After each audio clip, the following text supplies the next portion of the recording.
I found my grandmother's real will hidden in a storage unit, and it proved my parents had stolen my inheritance and given it to my sister, who destroyed everything our grandmother loved. My grandmother was my best friend. From the time I was little, I spent every weekend at her house. She taught me to bake, to garden, to sew. When my parents were fighting, which was often, Grandma's house was my sanctuary.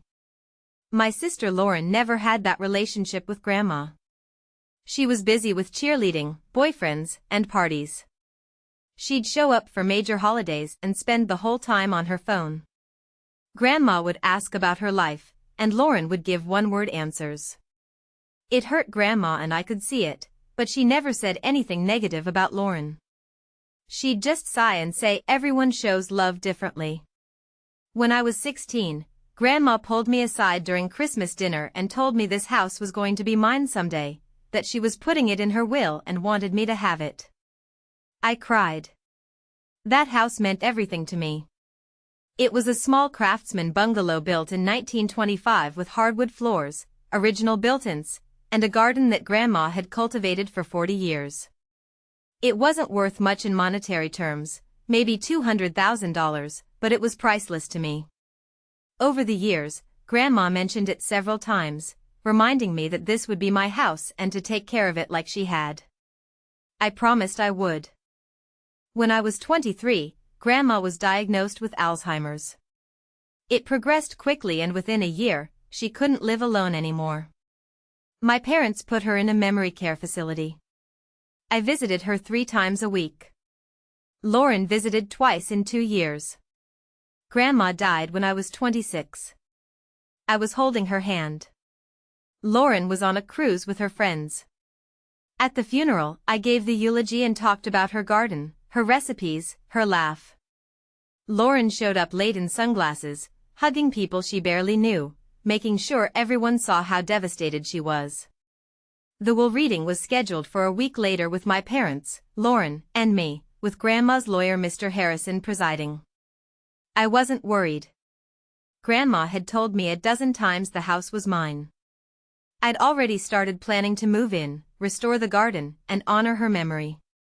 Mr. Harrison began reading, small bequests to various charities, some jewelry divided between Lauren and me, and then he said the house and property located at 428 Maple Street was left to my mother Margaret. I sat forward and asked, "Wait, what?" Mr. Harrison continued reading, and there was no mention of the house coming to me. After the reading, I pulled Mr. Harrison aside and told him my grandmother promised me that house multiple times. He looked sympathetic but firm, saying the will was updated 3 years ago and everything was left to her daughter, my mother, and whatever promises were made verbally weren't legally binding. 3 years ago, right after Grandma's diagnosis, I confronted my mother in the parking lot and told her Grandma promised me that house. Mom looked uncomfortable and said Grandma wasn't well at the end and didn't remember what she'd promised. I said she told me for 10 years that house would be mine, starting long before she got sick. Mom said, "Well, it's mine now and I'll decide what to do with it." I asked if she was going to sell it. Mom glanced at Lauren and said, "Actually, we've decided to give it to your sister." The world tilted. I asked what. Mom said Lauren is getting married next year and she and Brett need a house, this is perfect for them. I said Lauren doesn't even like that house, she never spent time there, she didn't care about Grandma. Lauren spoke up for the first time, saying that's not fair, I loved Grandma. I yelled that she visited her twice in a memory care facility while I was there 3 times a week. Mom said I was being dramatic, that this was what's best for the family, that I already had an apartment and Lauren needs this more. I said I don't have an apartment, I have a rental, and I was counting on this house. Dad said I shouldn't have been counting on something that wasn't in writing. I looked at my parents, really looked at them, and saw the same pattern I'd seen my whole life. Lauren was the pretty one, the social one, the one they were proud of. I was the quiet one, the boring one, the one who didn't need anything. I left without another word. For the next 2 months, I barely spoke to my family. They called occasionally, wondering why I was being difficult. Lauren sent me a long text about how she didn't ask for the house but she was grateful to have it and hoped I could be happy for her. I blocked her number. The house was transferred to Lauren a month before her wedding. She and Brett moved in immediately. Lauren posted pictures all over social media saying our first home, so grateful for family, #blessed. She painted over the original wallpaper Grandma had meticulously chosen, ripped out the garden to put in a concrete patio, and got rid of Grandma's antique furniture, replacing it with modern pieces from IKEA. Every change felt like a personal attack. My aunt, Grandma's sister, called me when she saw what Lauren was doing to the house. She said your grandmother would be heartbroken. I said I know. She said this isn't right, that house was supposed to be yours. I said there's nothing I can do about it. But Aunt Rose had an idea. She'd helped Grandma organize her papers before the Alzheimer's got bad and thought there might be something useful in Grandma's storage unit that my parents had never cleaned out. We went together and found boxes of documents, photos, and old letters.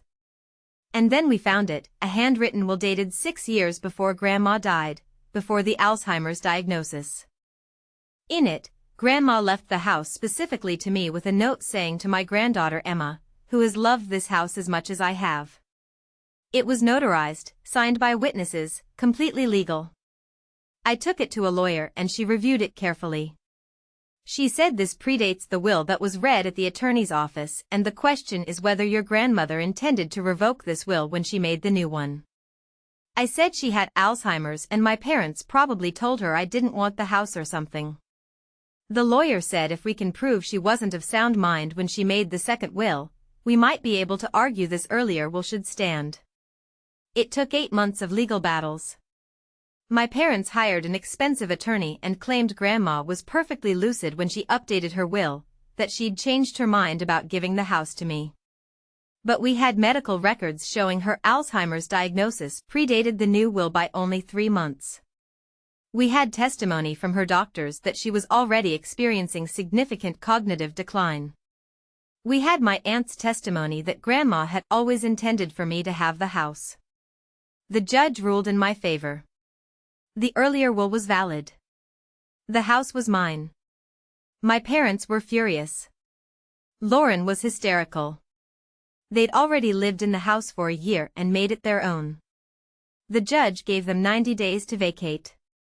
Lauren called me crying, asking if I was really going to kick them out, my own sister. I said you never should have been there in the first place. She said they have a life here, Brett started a new job nearby, they have friends in this neighborhood.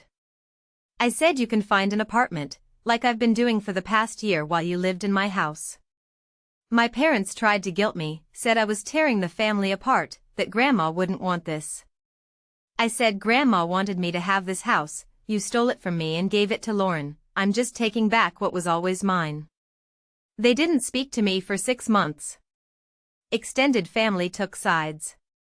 Some thought I was right to fight for the house, others thought I should have let it go to keep the peace. But I didn't fight for peace, I fought for justice. Lauren and Brett moved out on day 89. They took every upgrade they'd installed, light fixtures, the new dishwasher, even the mailbox, and left the place stripped and damaged. I didn't care. I had the house. I spent the next 6 months restoring it.